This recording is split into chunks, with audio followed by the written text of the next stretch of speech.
Hello there. Welcome to this week's edition of our weekly chat.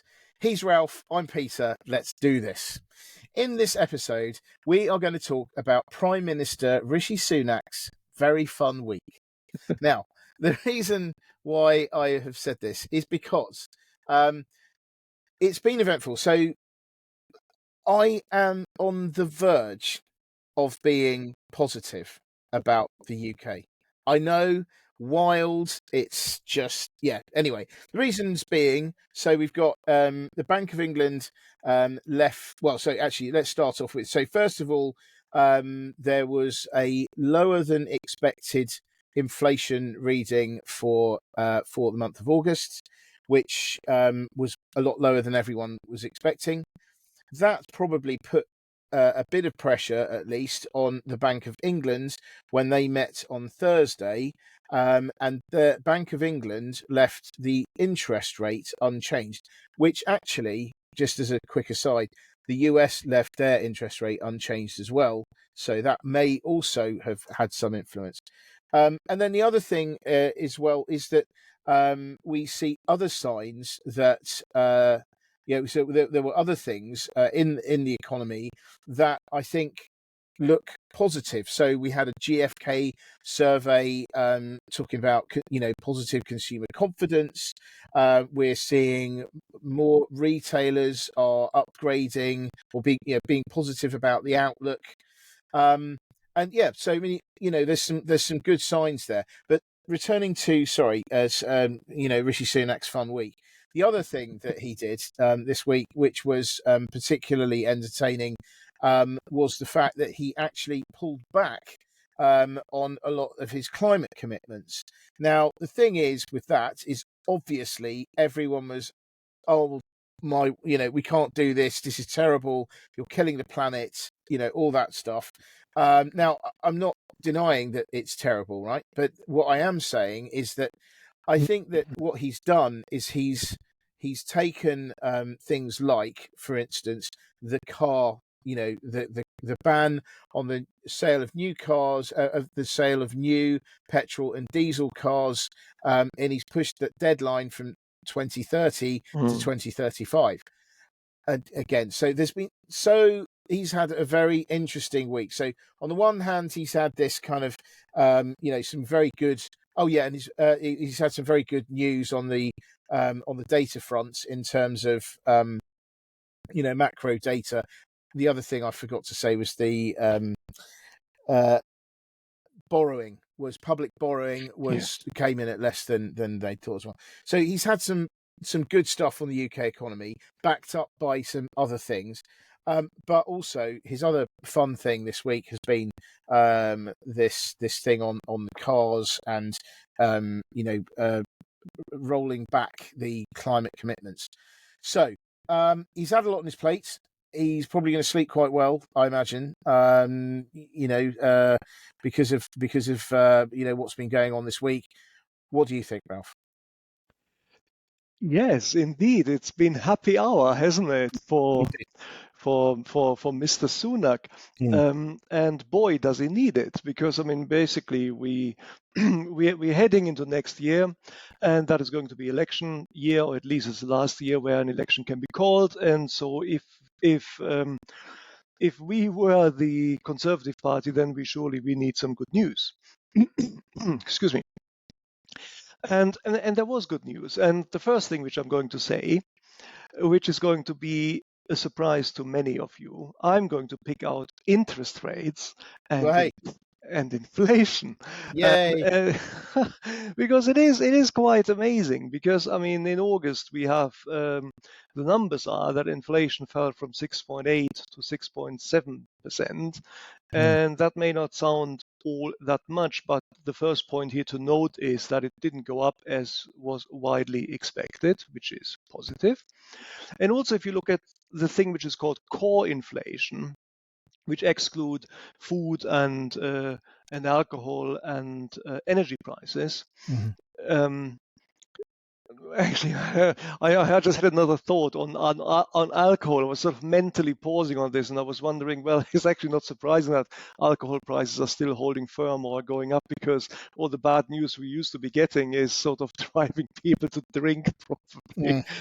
It will But be. anyway, so we Yeah. have food, we have alcohol, we have energy prices, and they were the dynamics, or the components of the CPI index, the basket, which were holding inflation up at arguably still levels which are similar looking to August. If you exclude them, then inflation actually fell to 6.2% from similar levels, which is a marked decrease. Mm, So I think we are now seeing a trend establishing itself, which is actually that inflation is coming down. mm, And nobody knows me to illustrate why that is a good thing, so I won't go into this. But of course, the shadow of inflation is currently always interest rates, because interest rates have been set up in order to put inflation down. And so the Bank of England might well argue, well, actually, our policy is working. And because it is working, we might not need to actually increase inflation any further. And that is, of course, going to be the gist of the discussions which were held in the MPC yesterday, whenever it was, the decision mm, came out. And indeed, it was a positive surprise that the Bank of England kept interest rates unchanged at the level of 5.25%. And that is a big deal, because people again were expecting um, that there would be another 25 bips mhm, increase. And so we can read this any which way we want, in a pessimistic or an optimistic way. But as you say, I'm on your side on this. I find it easier to read something positive into this than to pick holes into this and say, but maybe this was just a blip and there are exceptional items, etc. And so that's the first thing, which is good for everybody, mm, and it is obviously therefore also good for Mr. Sunak, which is mm, one bit in his fun week. mm, The other bit in his fun week is slightly more difficult to comment on, because as you said yourself, we can't be happy about environmental targets being pushed out mm, further. In itself, that's not a good thing. But of course, we all know that there is a very real and tangible cost associated with keeping the environmental targets where they are. mm, A ban on new diesel and petrol-driven cars by 2030 was I think always held to be ambitious, and it is now recognized that it is ambitious. It is also costly to those of us, either retail customers like you and me, or small businesses like plumbing businesses, etc., people who mm, need a van, to replace their vehicle with an electric vehicle, because these things are not cheap. Um, and so for those businesses to actually get 5 more years of breathing space is obviously very good. Um, so these are all good things.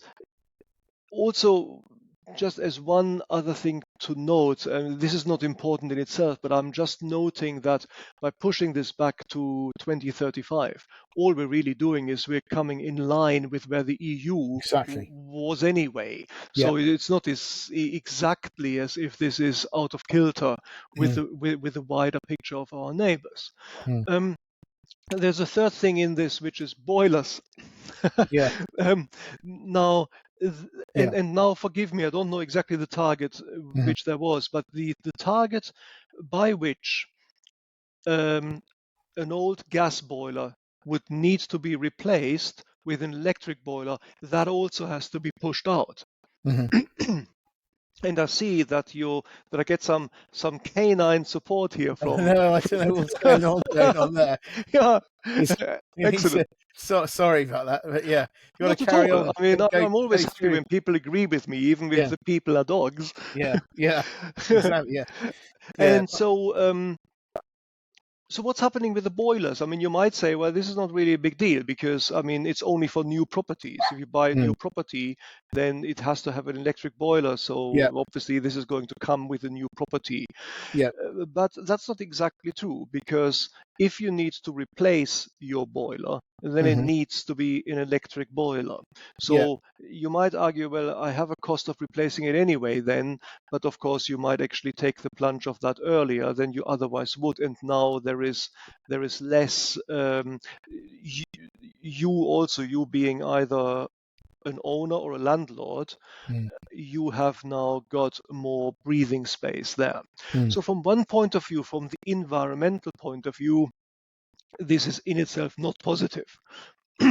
But from the point of view of the economy and from breathing space, this is obviously a good thing. And so this is number two in Rishi Sunak's happy mm. week. Yeah. And I think this is again linking up with the political cycle here. The fact that there's going to be more breathing space for sort of normal people in the street, whoever that is of course going to be positive for the Conservative Party at the margin, Mm, and therefore good for Mr. Sunak. mm. No, absolutely. I mean, it's just, yeah, it's obviously some great points and some very interesting points made there. I mean, I think I'll go back to the first, the first thing about all those sort of different macro data points coming in positively. As I referred to in the introduction, um, it's not just those things. So yes, the inflation came in under expectations. The interest rate was was left was left unchanged, and the borrowing came in under expectation as well. It's other things as well, these incremental bits and pieces. So consumer confidence getting Mm. better, retailers, or not all retailers, but some retailers actually being more positive about the future. um all these things are coming together, and it seems, the thing is that obviously if any one of those things happened on its own, you could say, well, it's kind of a one-off. But it just seems to me that certainly, if you put all of those recent things together, it's good. I mean, I suppose the other thing that we talked about recently was that we had negative growth for for GDP recently, so that's not great.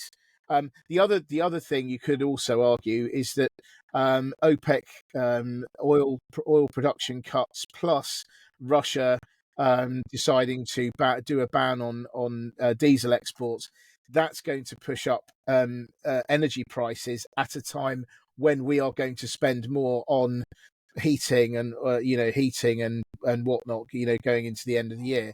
So that might make things more difficult. But that said, there, like I say, there are a few positives that we can look at. And it kind of makes a bit of for me, it makes an exception to the usual gloom that we peddle. I think in this, and to say that I feel it's really important to think of the opportunities and the positivity here, because the problem is I've seen it obviously when I was broking. There were some people in the team that were perennially oh no, this is no good, oh that's disaster, oh that's. The problem is you don't, what ends up happening is you only ever see the negative, Hmm. and you don't see when things are starting to turn around. Now, Exactly. it may well be that I am just I'm reading too much into this, but I just feel that there's enough good stuff happened recently that actually it may be the sign of a turnaround. I mean, who knows? The next sign may be ads revenues, start turning around, and because the advertising industry is seen as one of the interesting leading indicators of the economy. So if companies start to spend more money on advertising, that usually implies there's more confidence, because they feel, well, we want to get customers spending with us rather than our rivals. Therefore, we have to advertise. So Mhm. that's what happens. So I feel all those we need to see more signs, and then we may be able to be more positive and less cautiously positive than perhaps we Yeah. are at the moment. But yeah. Well, indeed. I mean, we are not talking about a turnaround here. Mm, We are clearly not saying that, party on, yeah. basically let the good times roll again. Mm, I mean, this is not what this is. But let's just remember where we were perhaps 2 years ago, 1 year ago. We were firmly in the throes of steeply rising interest rates and all the commensurate economic pain that households had to absorb as a mm, consequence of it. And as we were commenting on those, no end was in sight. We knew then that obviously the policy of the central bank to increase interest rates was designed to combat this increase in inflation, and we mm, could all get our economics textbooks out and read that in theory should work. mm, But that was slim consolation at a time that every month brought a new disaster economic data point, with mm, interest rates going up another 50 bips, inflation going up 100 bips. That's a percent. Sorry, I'm mm, still in the city in my mind in mm, terms of talking jargon. But that is where we were. And now, arguably, we are sort of maybe circling the crest. I mean, we're getting to a turning point. I said earlier, we're not talking about a turning point in the economy, but we might be getting to a turning point in the interest rate cycle, or at least to a halt, to an end of the increase of interest rates. mm, If we remember last year, that is the situation we were hoping to be in. mm, We were basically saying, if only we get to the end of the mm, increase cycle of interest rates. mm, And it looks as if we are getting there, because we need to remember interest rate increases are a response. They are a weapon, a tool to combat inflation. And we mm, see inflation coming down. This is now happening in visible and measurable steps. Pretty much every month we get data. We take a look at the data in more detail, and yes, there are probably exceptional items there. We've discussed this last time when we talked about the fact that the 50 bips decrease in GDP growth was driven by strike action and also uh, mm, uh, protesting action, Extinction Rebellion, etc. And that, of course, would have taken some dynamic out of the economy, but it also took dynamic out of inflation.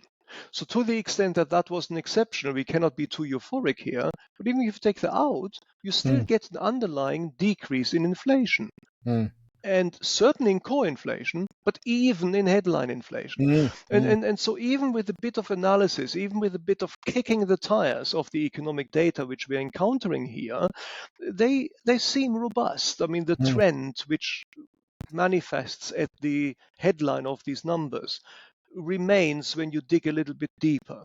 And mm, that to me is the good sign.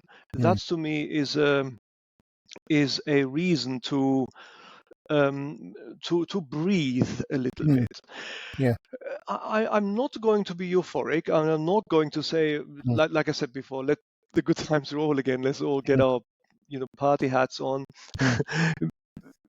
For the simple reason that there is the shadow of stagflation. Mm. That's another fascinating word. There is inflation and deflation. There is stagflation, and that just basically means that you get inflation, but you don't get any economic growth. Now, Mm. inflation inflation is decreasing, but it's Mhm. still high. Mm. And the other reason why it might be decreasing is that people don't have that much money anymore to actually spend in the economy.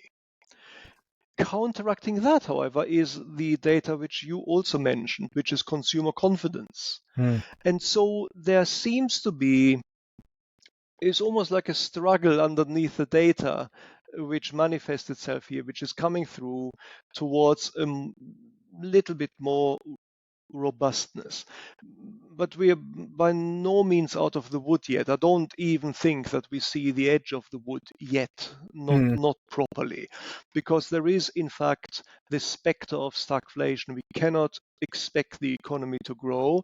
If inflation comes down and interest rates continue to fall, and that is a good thing, but we also of course have to have stimulus to the economy, and we have Mm. to have economic growth. Mm. And the final bit is, what are interest rates going to do next? That is what people are asking themselves now. Are we at a turning point and it's now going to decrease, or are we at something which some commentators called the Table Mountain? I Mm. think that's in South Africa, where Mm. you go up to the Table Mountain and then it's a plateau, and Mm. that is where you will be. And it Mm. looks to me as if the Bank of England is signaling that it's sort of Table Mountain territory. We're Mm. getting to a plateau, and interest rates are going to remain at this level for some time. Mm. Uh, so it's not, unfortunately, I think, necessarily a turning point. It is the edge of the plateau. Exactly. Yeah. Exactly. Um, I mean, I think actually but it's still good. It's still positive. yeah. I mean, I think it was. I think it's Hugh Pill. I think it was the chief economist of the Bank of England. I think it was him who was talking about the different mountains. So Table Oh, Mountain is right. that the interest rates go up and then they plateau for a while and then they go down. And then the other one was Zermatt. Was a Oh, Matterhorn. Matterhorn in Zermatt. Matterhorn, Yes, right? So yeah, absolutely. so sorry, I said Zermatt. But Matterhorn, where the interest rates are going up really steeply, and then they reach a peak, and then they come down really steeply. Yeah, I know. So I thought that was what a lovely analogy that was. But yeah, like you say, I mean, it's not like I'm not cracking open the bolly just yet. I just think that we are seeing some small signs of positivity. Anyway, Yeah, so exactly. let's go into the next bit. So I think obviously we've got these targets, the green targets for 2050. Hmm. Now, the thing I know this is probably unpopular, maybe a bit rude of me to say, but the fact of the matter is 2050 is miles away. And I think that when you have goals for something that is 27 years away, I mean, I think that there's some flexibility in there. Now, I think the immediate effect of what Sunak has been saying this week is actually going to help a lot of consumers at a very difficult time. I do think that again, maybe controversially, this is the cheapest way that the government can can appear to help consumers without actually doing anything, if you see what I mean. I mean, they are Hmm. doing something by virtue of them moving the goalposts. I mean, and there is some, you could say that, be cynical and say if you, if you can't reach your goals, you just move the goalposts, which is kind of what he's doing. Now, I guess the you've got to weigh up the commitment to the environment with what the electorate is feeling and how to help them, particularly as we're heading into election year. And I think that it's although ostensibly, everyone is very frustrated with this. I suspect that behind closed doors, a lot of people are actually secretly relieved Hmm. by this, and the Yes. fact that they're not going to have to go, they don't have to go and buy an electric vehicle. Yeah. They don't have to, they can maybe put it back a year or something.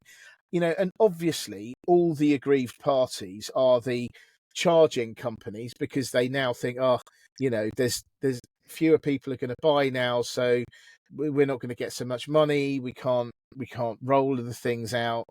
Then you've got all the car companies who, to be fair to them, they have to plan years and years and years in advance, who've been working under the assumption of 2030, but now it's 2035. Although I would say, I did argue back when this was announced that Europe was at 2035 and Hmm. we were still sticking at 2030. I remember saying, there's no way we can do that, because We you're both the said only that, one. absolutely. There's no way you can do that, because you are fighting with one hand tied behind your back. Hmm. And I can imagine, I bet you, I know the car companies are whinging now, but I bet you that if we'd have left it the same as we were, at 2030, I bet you the closer we get to 2030, all those companies that are now whinging would have been saying, oh, can we delay it? Can we delay it? We're not quite ready. We're not quite ready.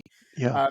But and I think I've said this in another podcast, is that I think that maybe Ford is whinging now, so that if it does decide to pull out or stop in Europe at a later stage, Hmm. it's got an excuse. It will say, well, we were told this and we were misled and blah, blah, blah. But actually, they were going to do it anyway, because that's what Ford has been doing in Europe. They've been pulling out of Europe like no one's business over the last few years. And a lot of that has been to do with the costs associated with switching over to electric vehicles. Hmm. So, like I say, I think that they're whinging loudly now so that they're giving themselves an opportunity later on. Yeah. But ultimately, for as far as consumers are concerned, I would have thought they'd be breathing a sigh of relief. Yeah. So, yeah. No, absolutely. And I pick out one thing which you said initially, which I thought was really good. The government is is doing something without doing anything, Mm, sort of thing. So they are giving the public and small businesses a tangible benefit which doesn't cost them anything at yeah. the moment. It might cost us in the long run, and yes, when the floods are rising outside my house and my house falls into the Thames, then I can come down and live with you, by the way. But Thank you. but but if that isn't going to happen in 2050, it is malleable. Well, it looks malleable. I mean, but let us be honest. We all live in the real world, and something has to give, Mm, unfortunately. And this is the way to do it. This is also the way Biden does it. But I'm not going to talk about this just yet. Um, what I wanted to also contribute perhaps is a view from, let's say, a small business, perhaps a plumbing business which is reasonably large, which has 2 or 3 vans or something, and runs accounts on a professional basis where it needs to depreciate these vans, because that's sort of how we need to think about this. Because you might think to me, yeah, hypothetical conversation we might have, and you might say to me, well, but Ralph, what is this all about? I mean, basically we have 2024, 2030 is still 6 years away. I mean, mm, nobody needs to buy anything now. If you push that mm, out to 2035, whatever. mm, Yeah, but that's not how it works. Not that may be how it works for me as a mm, private individual, but it ain't how it works for a small business, mm, mm, because there I have to depreciate my van. Let's be specific on this. And I depreciate it over a 5-year period. And the depreciation period in an account is just simply in the real world, which would be you put some money aside every year so that you have enough money to replace the van when it craps out at the end of five mm, years. mm, Um, and so that's what you need to do. So think about it. I mean, the depreciation period of 5 years, the standard depreciation period, gets you to 2030. Mm. By that time, you are then forced to buy an electric vehicle, which may cost 50% more than a comparable petrol vehicle. So you can't just simply depreciate for the replacement cost. You have to depreciate for 50% more than the replacement cost. I'm making these numbers up, but that illustrates the dynamics. And so, to a business, I mean, sorry, can I have a rant? Where's my soapbox? There we are. Excellent. Now I'm on my soapbox. Yeah. Listen to this. EBITDA is absolute rubbish. This is earnings before interest, tax, depreciation, and amortization. Anybody who looks at EBITDA somehow pretends that depreciation and amortization is not a real cost to a business. Yes, it's not a cash cost. Fine. But it's still a real cost. You have to set aside money. Yeah. To ignore that is really weird. Right, I have spoken. Now my soapbox is gone again. Somebody else can have it. Yes. And what I mean by that is simply that depreciation is a real cost to a business. And if I needed to increase my depreciation cost by 50%, because at the end of the 5-year period I would need to replace my vehicle with an electric vehicle, then this is something which I have already built into my accounting.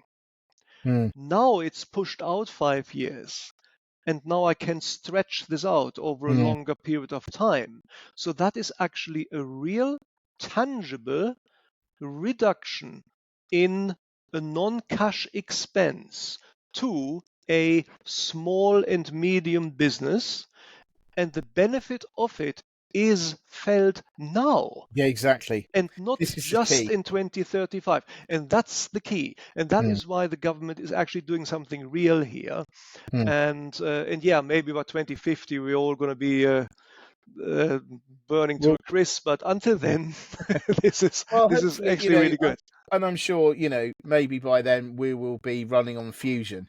That might be good as well. But anyway, I mean, That's another good point. And in the meantime, other things might come to the fore. 2028, as we have been frequently sort of postulating as the year, as the annus mirabilis, the miracle year where Toyota is going to have solid state batteries, Norway is going to have its first mine up and running for the fantastic find of raw materials, and of course fusion is going to be fed into the national grid, and the sunlit uplands are nigh. Yeah, exactly. So, I mean, I think, and actually, that's probably a good place to stop, right? I mean, we tried to start this by being quite positive, and I think it would be quite good to end on a dreamier, positive note there. Absolutely.